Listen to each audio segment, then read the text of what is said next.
Sophia Muth was a survivor of the Cambodian Genocide.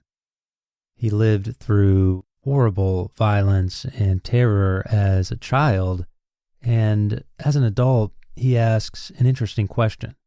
Does exposing kids to all of this violence make them violent? Is a cycle of violence predetermined once a human being is exposed to that level of hate and vengeance and desire for revenge? He says, quote, "If an individual has been exposed to a violent environment, is that individual prone to violence? Can the effect of violence be so strong that it destroys human compassion? A violent environment need only have a short-term effect on human compassion, as it did with me, because compassion cannot be destroyed. It can only be paralyzed temporarily." End quote. When Sophia tells his story, he talks about how he watched an execution. He talks about how, as a kid, he felt that the Khmer Rouge were trying to indoctrinate him into their cult of violence and destroy his compassion for other people. They wanted him to kill in the name of Angkar.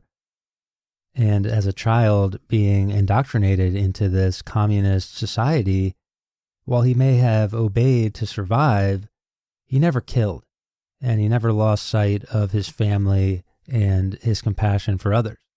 So what was it about him that allowed him to avoid the pitfalls that certainly many other human beings fell into? Cycles of violence and revenge and killing. For Sophia Muth, he doesn't think it was just luck. He thinks that somewhere deep down, he made a decision to uphold a higher value of compassion and a higher goal of protecting others. A favorite quote of this podcast comes from the great fantasy author Brandon Sanderson, who has a character in one of his books who says, "You can't protect by killing." Sophia Muth might agree, and he thinks about this question, saying, quote, "The Pol Pot regime turned several people into fierce human beings. I know several refugees who used to be killers that are now leading religious lives. When I asked them why they did what they did during the Pol Pot regime, they said they didn't have any choice. And that is why they didn't think about morality when it came to obeying orders. For me, I value other people's lives as much as I love my own. I could not kill because Angkar told me to. Whatever decision I made, it was not to hurt or kill anyone, but to serve and to protect them whenever I could. Neither the cadres nor Angkar could convert me against my will. Now, compassion is mine." End quote. He is just one person, of course, and everybody's different, but maybe that's one way to avoid losing yourself in a cycle of violence. To make that commitment to a higher ideal of service and good without getting dragged into violence. But doing so takes admirable courage and discipline, especially when you're just a kid.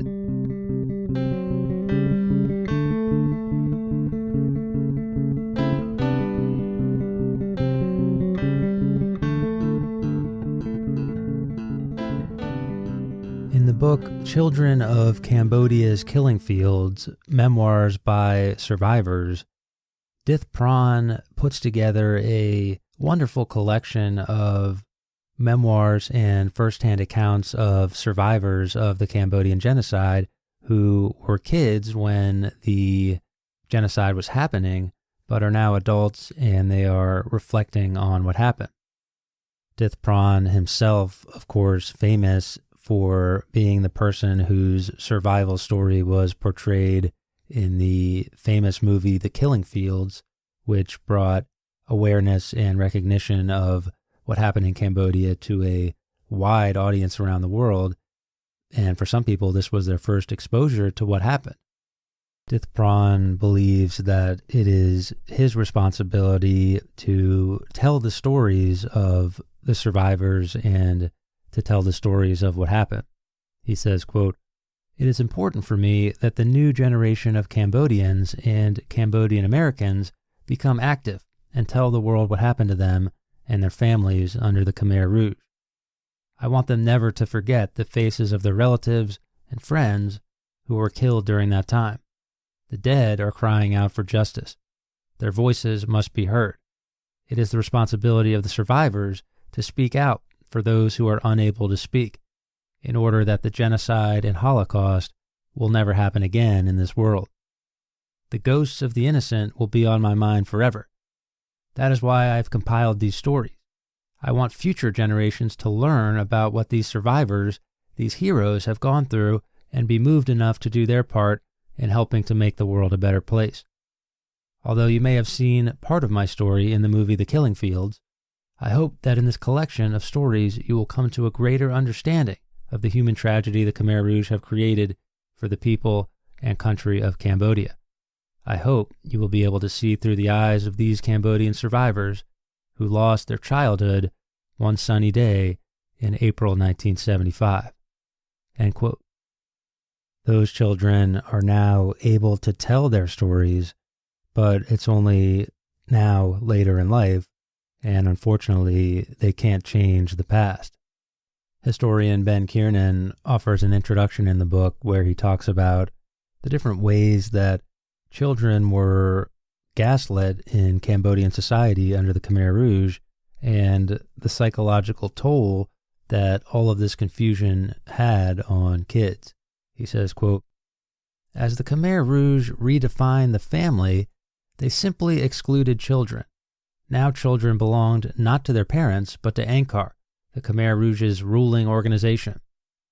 Cambodian children were orphaned, deprived of real knowledge of their natural parents, and constantly told how lucky they were to be adopted by their new family. Almost all Cambodian families were broken up.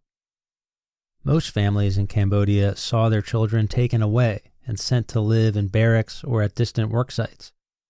Especially in the Southwest Zone, people were placed into new social categories on the basis of the recent geographical origin, or the assumed political inclinations of their relatives. But this did not mean that extended or even nuclear families could live together, since family influence, pernicious word for love, threatened the regime." End quote. Children were sent away to live on their own. They were indoctrinated into a wide program of propaganda designed to try to make them believe something that was totally at odds with their torment and their lived experience. Children were separated from the family unit. They were told to inform on family members in order to survive. Ben Kiernan quotes a 1977 song that the Khmer Rouge taught to kids in the Southwest Zone of Cambodia called "We Children Love Angkar Boundlessly." Quote, "Before the revolution, children were poor and lived lives of misery, living like animals, suffering as orphans. Now the glorious revolution supports us all, secure in health, full of strength to develop collective lives, with clothes to wear, not cold at night." End quote. That song, of course, thoroughly at odds with what most kids were probably feeling. And the very next line, Kiernan simply says, quote, "Readers may judge the accuracy of these lyrics by reading the rest of this book." End quote. You don't have to read many firsthand accounts of what happened in Cambodia to understand what Ben Kiernan is talking about there. So as the Khmer Rouge were trying to destroy the family unit in order to make a more collective society where people's loyalty was to the party first, ironically, somewhat, the family was what saved a lot of people. It was what motivated a lot of kids to protect and serve their parents and their siblings as Sophia Muth talked about earlier in the podcast. One survivor, Arn Yan, said, quote, "I survived the Khmer Rouge largely because my mother really cared about me." End quote. It seems that for a lot of kids, the disorienting effects of the killing fields and the way that they felt their humanity being stripped from them was incredibly confusing. They had a sense of humanity growing up as kids in maybe Phnom Penh or the countryside or some other city, and then that sense of humanity was stripped from them as they watch executions and killings and starvation and disease and the terror that the Khmer Rouge imposed. But through all of that chaos, it was love for family members, it was love for friends and siblings that motivated a lot of kids to keep taking that extra step in order to survive. Survival was difficult for everybody, but especially for children. Talking about the collective pain of Cambodia during this time period, one man said, quote, "It takes a river of ink to tell our stories." End quote. Those stories of these kids all seem to have a common theme of suffering and overcoming that, with human dignity and love being the things that pulled these people through in these dark times. But that being said, everybody's story was different, and everybody experienced the Cambodian genocide in a different way.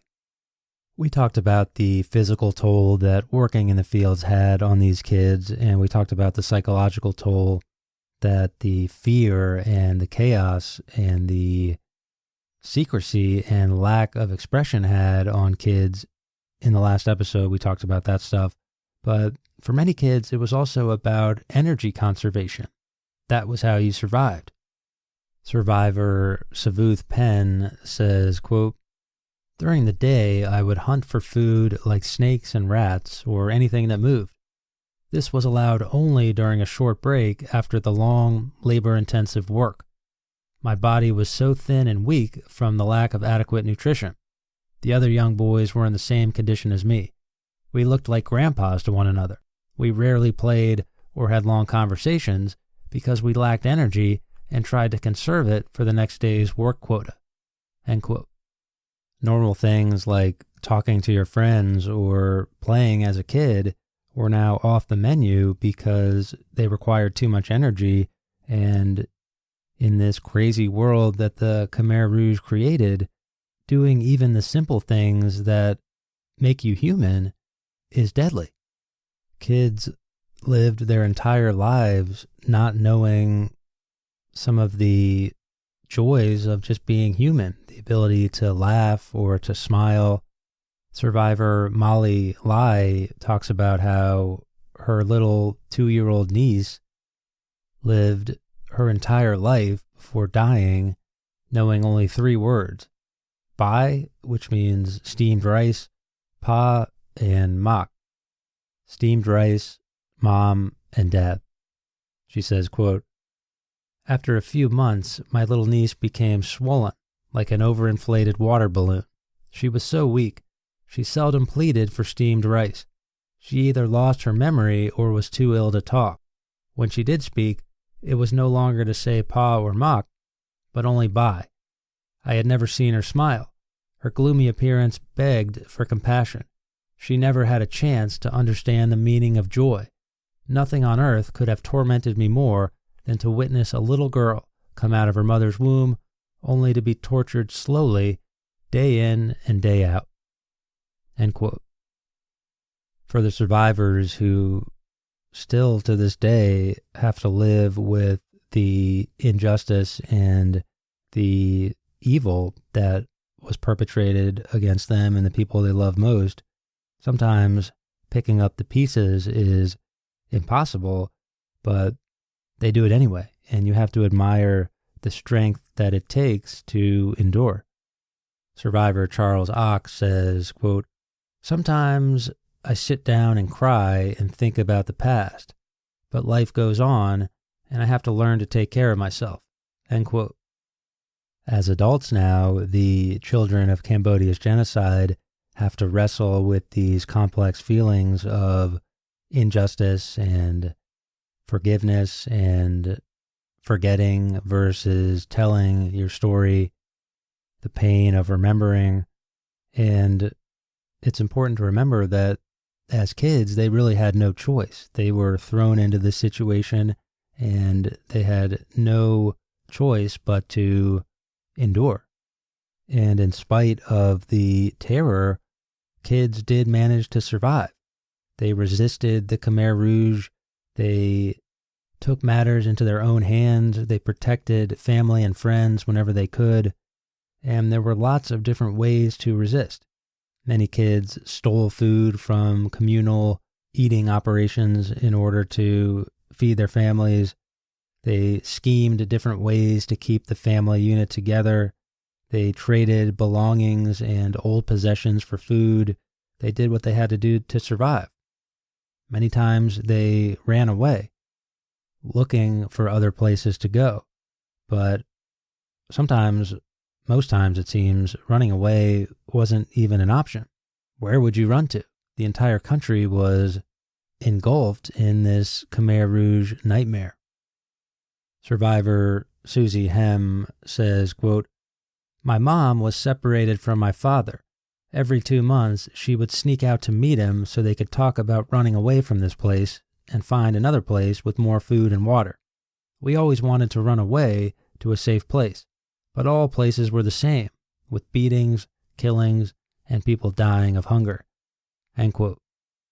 As we've seen in this episode and in previous episodes from this podcast series, kids really did go through something unprecedented in Cambodia during the reign of the Khmer Rouge.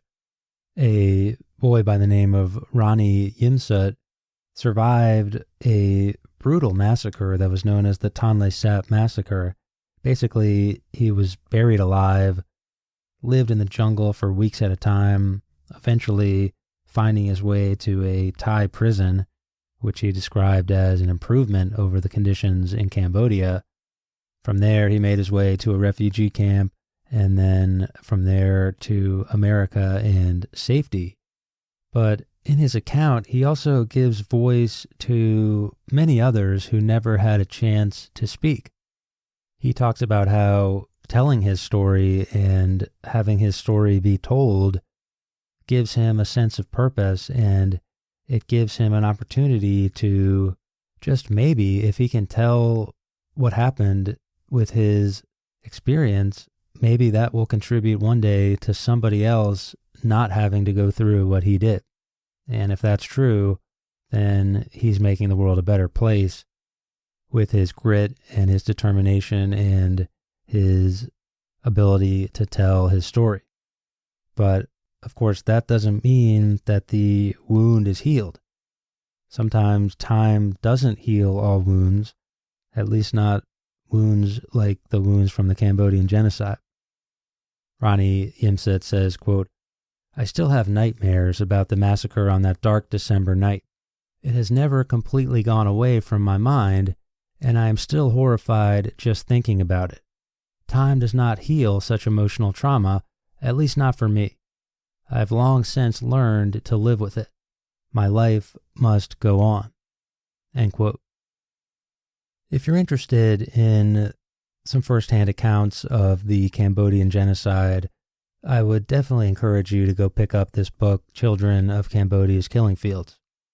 While it does go through some pretty horrible stories, and as Ronnie pointed out in that last story, sometimes certain things can't be forgiven and time isn't going to heal these wounds.